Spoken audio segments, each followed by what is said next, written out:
Labadiena visiems mūsų kanalo žiūrovams. Sveiki bičiuliai, čia kulinarinis kanalas Vyriška virtuvė.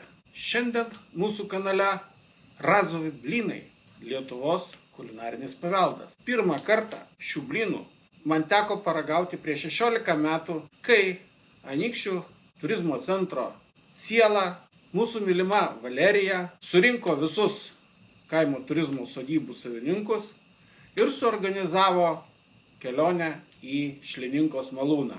Ten mus pasitiko labai svetingi gaspadoriai Stasys ir Regina. Malūnininkas Stasys mums papasakojo apie malūną, apie velnius gyvenančius malūne ir daug įdomių ir juokingų istorijų. Na, o kai sušalome, į trobą mus pakvietė Regina, kuri mokė mus gaminti tikrą kaimišką duoną ir mus pavaišino razovais blynais. Kai mes valgėme tuos blynus, galvojame, kad valgome bulvinius blynus. Juolab, kad tai buvo su grietinės, spirgučių ir svogūnų padažu.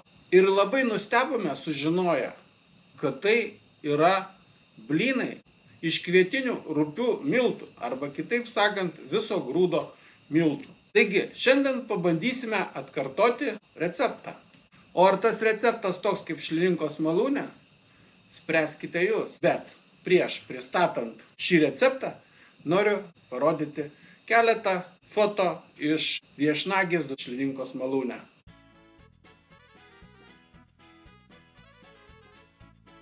Šiam patiekalui reikės razovų miltų, dar kitaip vadinam pilno grūdo miltais.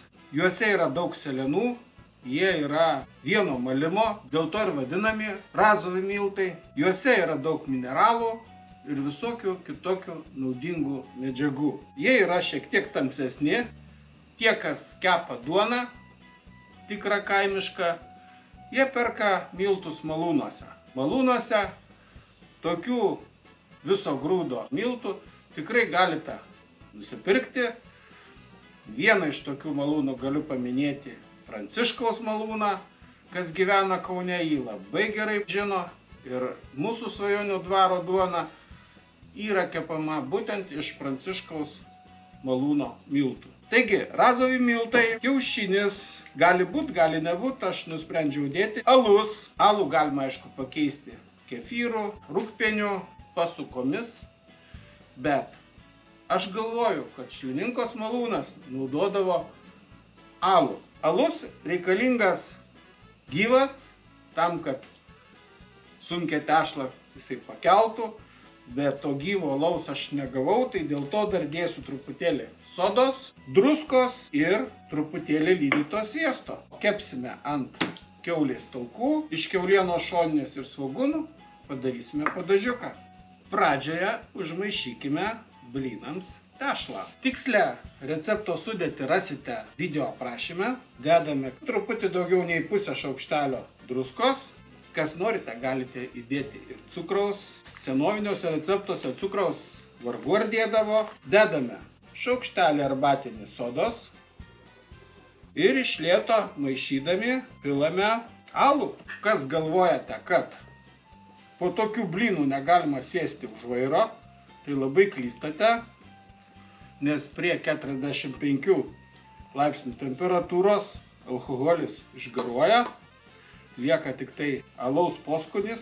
Alus turi būti šviesus, geriausiai gyvas, bet jeigu neturi, tai lager tipo, kad būtų nekartus. Alus turi būti kambario temperatūros.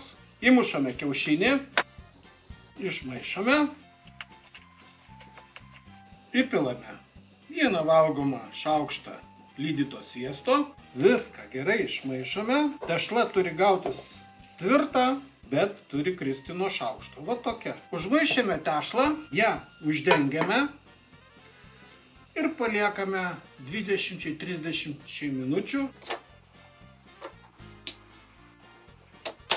Kol blynams tešla kyla, susipjaustame šoninę ir apkepinsime. Tas apsilankimas Šlininkos malūne padarė didžiulį įspūdį. Man didžiausią įspūdį padarė putpeliukas, kuris gyveno po krosnimi ir visą vakarą bendravo kartu su mumis.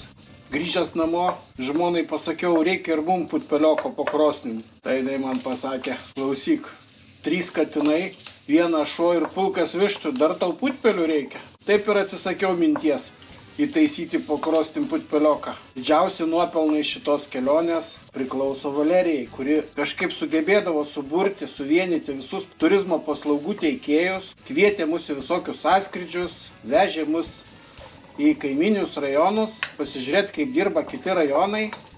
Vienu žodžiu, Valerija buvo tas žmogus, kuris vienijo turizmo bendruomenę, o dabar Anykščiuose aš net nežinau, kur tas turizmo centras. Ten jiem reikia tik skaičiukų ir pinigėlių už turistų viešnagę ir daugiau nieko kito. Kartos keičiasi, viskas nuotoliniu būdu, keliauja nuotoliniu būdu, bendrauja nuotoliniu būdu, o to gyvo kontakto, kuris buvo prieš 16 metų, jo nebeliko. Manau, kad dabar galima sudėti svogūnus. Toks bus padažiukas spirgučių. Ir svogūnų padažas padarytas. Nuimam nuo ugnies. Įdedam kiaulienos taukus į keptuvę. Ir gerai įkaitinam. Įkaitinom keptuvę, tai dabar kepam blynus. Kepam maždaug po kokias 3-4 minutės. Praėjo 4 minutės, apvertėm ir kepam iš kitos pusės. Dar 4 minutės. Matot, kokie jie gaunasi. Jie tokie pakilę, tamsios spalvos, panašu į bulvinius blynus. Išimam pirmą partiją blynų. Tokie tikrai gavosi vyriški blynai. Antrą partiją, kai kepsim, pabandysim padaryti tokius mažesnius. Antrą partiją bandom tokius mažesnius daryti.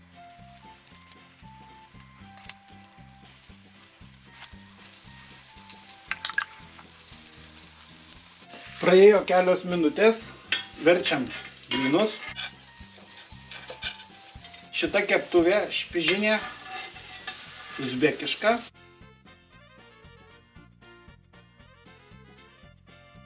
Antrą partiją blynų taip pat iškepė. Kepėm po kokias 3 minutės iš abiejų pusių. Išimam.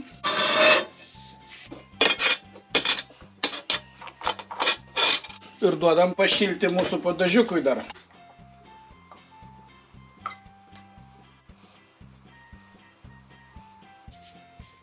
Pagaminome Razovos blynus, Lietuvos kulinarinio paveldo patiekalą.